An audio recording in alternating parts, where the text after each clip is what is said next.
Ros, what are the problems then with SharePoint? How serious is this? Well, they're very serious, and they were actually first discovered in May, and they were announced at a cybersecurity conference. Microsoft did a patch earlier in July, and it seems that that patch didn't really do what it was supposed to do, and so now they're having to patch it again.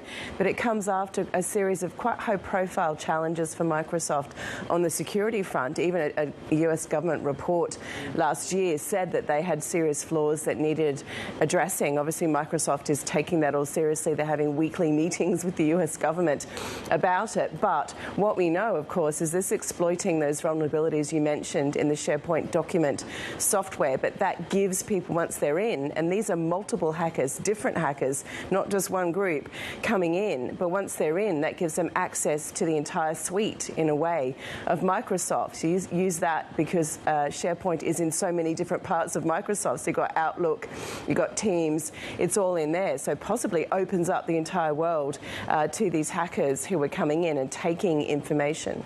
Not just one group of hackers, but multiple hackers. What do we know about who they've been targeting and what potentially has been stolen?